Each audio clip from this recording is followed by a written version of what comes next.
Greetings one and all, Love Them Knives channel, LTK here, CJRB in the house. This one is the 1906, J1906 Gobi. And there it is, 1906 in D2, liner lock, G10, made in China. Artisan Cutlery is the company that runs this line, much like Civivi is the line that We Knives has for their budget knives. Here we go. Stonewash blade. Fairly light in the hand. Pass-through's easy to get to. Drops. Haven't had this one apart, but we're going to take it apart here. Backspacer. Orange aluminum. Now, these come in different colors, so color of the backspacer may vary. I don't know. Okay. But this one has kind of like, you know, an orange surround on the pivot. And to me, I'm assuming this is aluminum. In fact, I think it said so somewhere on their site. Don't see any skeletonized work on the liners, but the liners are embedded here. And this is contoured G10. You've got a lanyard hole that goes through this aluminum backspacer, and deep carry, tip up, right hand or left hand here. And most of their knives are both right and left hand carry. And, you know, just shove the other three that I got from Russell at Artisan to review. And then, of course, these will go on to other guys that want to check them out and review them on their channels. But this one is the feldspar. And I thought it was a Mallory design, but it's not. But it looks a little bit like Dylan Mallory's kind of work, like he did on the Centros earlier model for CJRB. And right and left hand. This is cool. Okay. And this one being the 1907, I believe. Yeah, Rampart. Still trying to, you know, sort them out in my own mind. And there you go with that. And then the Agave, which is the 1911, right here. And deep carry right and left hand. So I was just trying to point that out. Deep carry right and left hand. One thing to note, the deep carry pocket clip on this is probably 90 thousandths clearance between the tops of the heads on those screws there. I've always thought it would be great if they would start using flat screws that go flush when they do these deep carry, because that's right there taking up some space in the lip of your pocket, and then bam, they hit the heads. This is 90 thousandths, which will work. But most of the rest of these are either 80 or 70 thousandths clearance. Isn't that strange? The pocket clips all look the same. But just a little bit of difference there will cause a different amount of push that you need to get in your pocket and pull, and then kind of wearing on the lip of your pocket. So that's an interesting thing. But these are the four that I got from Russ at Artisan to look at. But the Gobi is our point of inspection for today. And, you know, here's you got your blade stop. You don't have any jimping up here. Fit and finish looks pretty good. No obvious sharp edges here. Okay. And of course, with a stonewash blade, all these edges are broken as well. And it's a knife. Will it be a knife? Let's find out. Yeah, okay. So that feels like a pretty good factory edge coming off of there. So no problems there. Plunge looks pretty symmetrical. So, yeah. Not bad at all. Feels fairly light in the hand. Drop is pretty good. I haven't had this apart. Like I said, we will disassemble it. But yeah, not bad. And, you know, these are pretty inexpensive. These things run well under $50. So, yeah, they're very affordable. Comes in different colors, by the way, so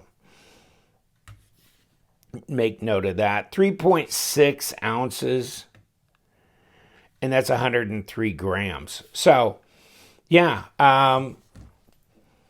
take a look at the feldspar, 4.1 ounces. The Rampart, 4 ounces. The Agave, 3.89. So, yeah, they're all between like 3.6 and 4.1 ounces. So, not bad. Now, let's throw out, my Paramilitary 2 for size comparison here. And it doesn't look far off, does it? No, it doesn't. Let's put a tape to it and see what we got. I think it's a 3.5-inch blade, pretty much.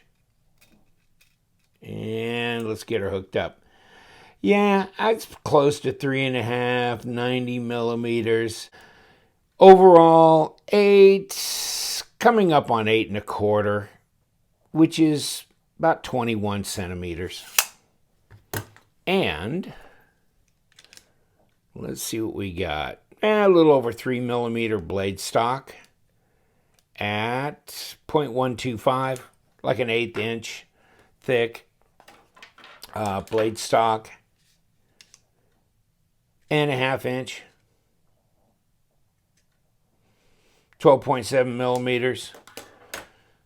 So comfortable in the hand. Yeah, the ergos are pretty good. Deep carry pocket clips, you know, they stand out from the scale a bit more, which may give you more to hold on to, but it also, you tend to feel it a little more, especially this part in here. Although I like the way that I like their pocket clips here. They go over the lip of the pocket, I think, pretty well, especially if they've got adequate clearance here. So there you go. And you've got a little choil here. Pass through is easy to get to and disengage. Not a problem there. Fit and finish is, you know, like I said, pretty decent. Design flow, yeah, it flows here, around here. I like the design. Now, another thing to consider is blade to handle length. And where are we? We kind of sloping up here. Yeah, we're in good shape here. We're in good shape here. Lockup, that's 40 to 50% right there. That's a pretty strong lockup on it. And the liners, of course, are embedded, but they seem adequate here. They're not real thin liners, so they look pretty good there. I'm not getting any blade play or lock rock, anything like that. And it's centered. I think the detent on this one is appropriate. Not bad. See if I can throw it out. Now, I can't throw this out, you know, like this. And I don't know if I can. Yeah, okay, I can throw it out, but it's not easy. But I'm throwing it out like this. I'd say it's a solid 5 to 5.3. And there you go. That was my first attempt to fail it. Okay, yeah, I can fail it. No jimping on the flipper tab. Flipper tab's not too obtuse or anything. Doesn't really, is not too crazy. Could have been a little bit smaller. Could have been a little bit thinner front to back. But okay.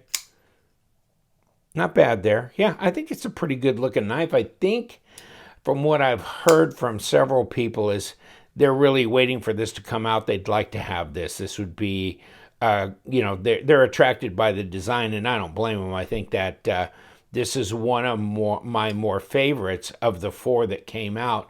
Probably really the other one is of my favorites is the Feldspar. And that's not a flipper, but I love that design too. So I'd say these are my two favorites. You know, the hardware is just standard, you know, button top. But, I mean, you know, these are knives that are in the budget range. And nice that they've done the pivots the way they have with the little surround to give it a little bit of pop. Plus, it's got a machined look to it, and it has access for your Torx on both sides. So in case somebody got a little happy with the thread locker, you can stabilize it and break it free. That's a good thing. Disassembly time. Number 8 here. These are number 6s. So let's see which side we dare to go to as the screw side. Which side's the pivot side? I think we got it right. Yes, we did. Okay, there's the screw on that side. So, easy breezy now. Make the decision to take these two out.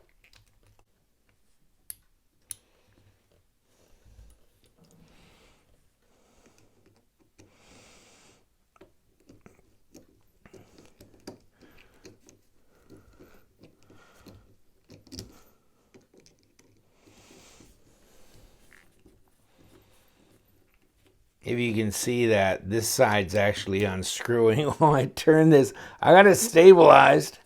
That's enough. Okay, let me see if the last screw, which way that's going to come out. The body screws on some of these knives, you know, they can go kind of one way or the other. And oh, hell with it. That's okay. I really don't care that much. It's going to come out one way or the other. There you go. So their screws came out.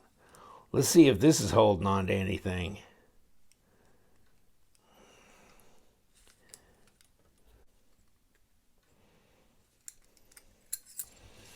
Okay, let's just roll it around. Here we go. We've got one that wants to hold on, and so we got left with one on one side and one on the other. So what we can do is just give a little pressure on this spacer so this one will unscrew on its own or do something one way or the other. Make a decision, dude. So yeah, that's screwed into there.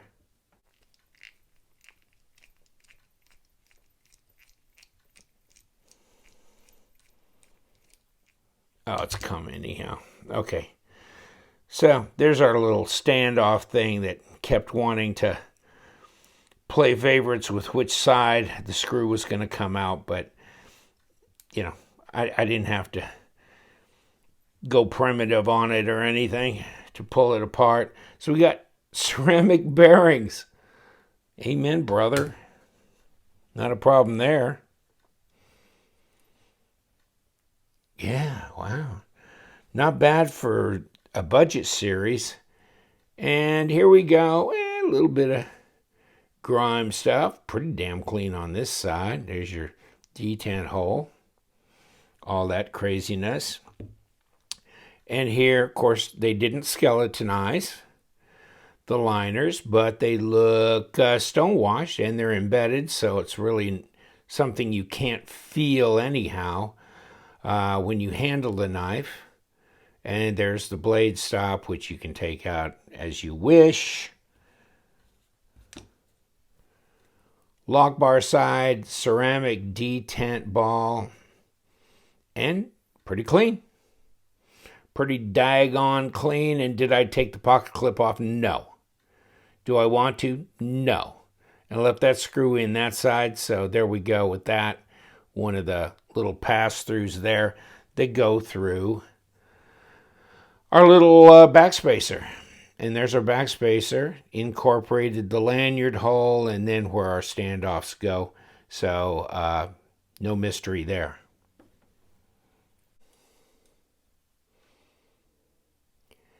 Well, our pivot is a D-shaped pivot, which begs the question when it comes through, how Oh, there's our pivot surround. By the way, pivot surround just showed up, announced their presence. And then, D-shaped pivot comes through. So, yes, it would have been highly unsuccessful had I tried to unscrew this since it's a one piece here. So the front side was the winner and will stay that way. There's how that comes through from the back, stabilizes that so it will not turn. So you almost need no access here, really, because of the D-shaped pivot, but oh well, it is what it is.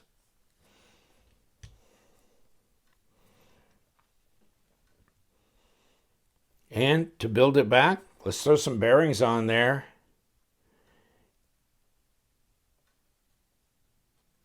And we don't need much. We don't need much. Put this back on. Okay. And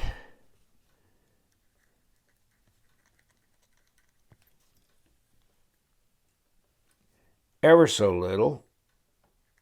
And that still was a bunch. Oh, sorry. Never thought about this. There we go. Give us a little on the detent track. Put it back. There we go. Now, I want to put our spacer in here. So we're going to do that just like this.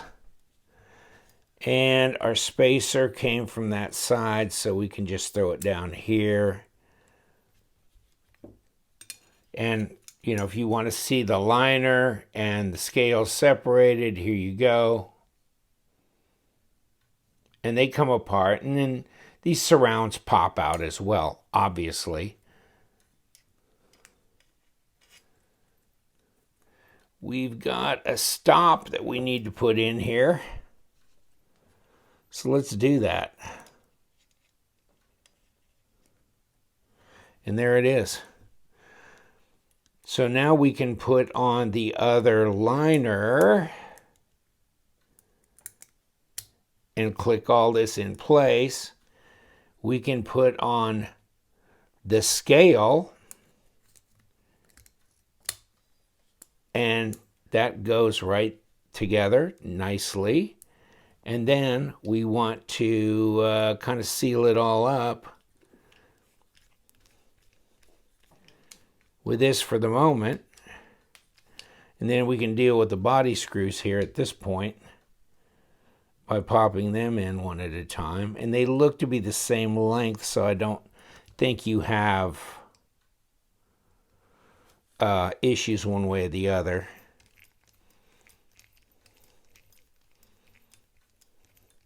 And let's just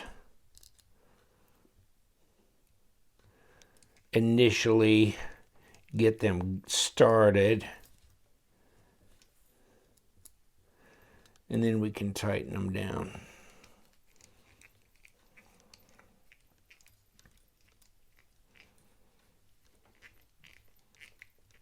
Yeah, I'm gonna have to support this one. This is the errant child.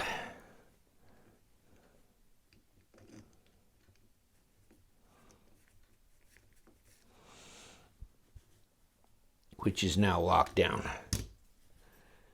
These others, not a problem.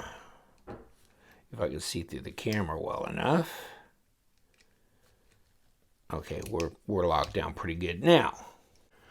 Now that we have the knife reassembled, is it centered? Not particularly.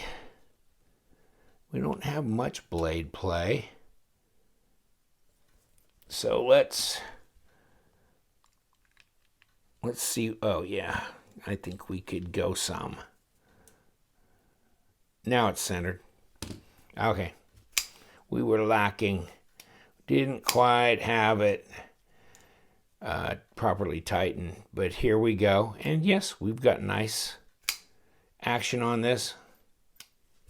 The CJRB 1906 Gobi in natural G10. Hey, I like it. It's lightweight. Ergos are good. Design's great. Price is definitely right.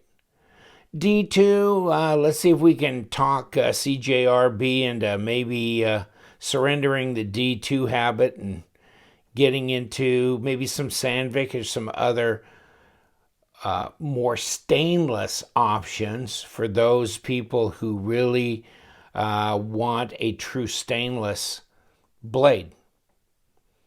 But otherwise, we're in good shape. I'm going to let you go. Yeah, we've got that. We've got the Rampart and the Agave and one other of my favorites here, the Feldspar in the house. So very nice. You guys take care. Thanks for hanging out. We love them knives. We do. So you guys stay sharp.